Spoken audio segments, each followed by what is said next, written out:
In this series of videos we're going to take a look at blackwork embroidery. Now the first thing you need to know about blackwork is it's not necessarily black, it can be done in other colours as well. It's often seen in red and green and brown and grey. So blackwork is the technique rather than the colour. Now blackwork embroidery is done on a counted fabric, the stitches are counted, so you will need something with an even number of threads through it and a hole so you can actually count the stitches into the hole. There are lots of different fabrics available, but you need something, like I say, even, so the same number of threads horizontally as vertically.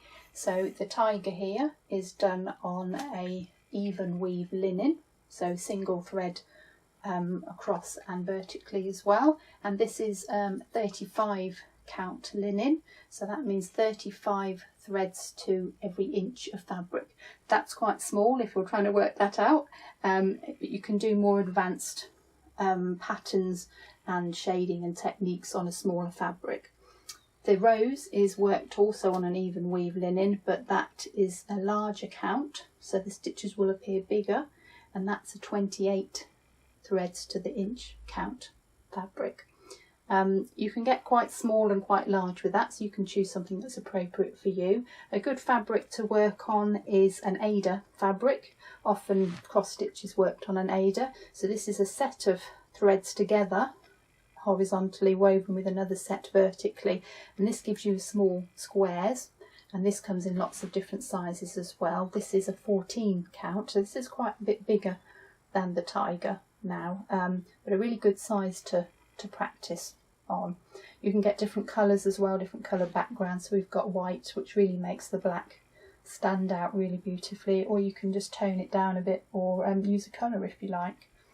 Now the threads that we use, I've got a selection of them here, from anything from very fine, so a silk, very fine silk, through to a machine thread, then to a stranded cotton, and stranded cottons you can break down, so you can have, they're up to 6 strands, so you can use 1 strand or 3 or 4 generally, and then you could move on to a cotton, a broder, and even a perlé thread. So you'd select the thickness of the thread to interpret your piece.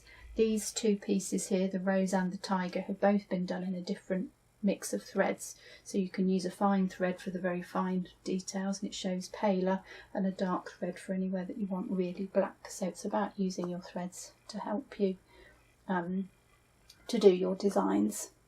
There is a version of it where you can shade it, so this is a bit more technical, but all of these pieces are, and the shading as well, are made up of what are called diaper patterns, and that is diaper as in baby nappy diaper. And I believe the word comes from the fabric that was used and the pattern of the weave of the fabric. That's where that word comes from. And the stitches are made up, well, the patterns are made up from just a plain back stitch, and they're put together to make these different patterns, which are called diaper patterns. And in this set of videos I'm going to show you initially how to work some of these diaper patterns. So start at the beginning with the patterns, and I'll show you how to put them together and how to stitch them, and then we'll work our way up and show you some shaded techniques. So join me in the following videos and we'll get going on some blackwork.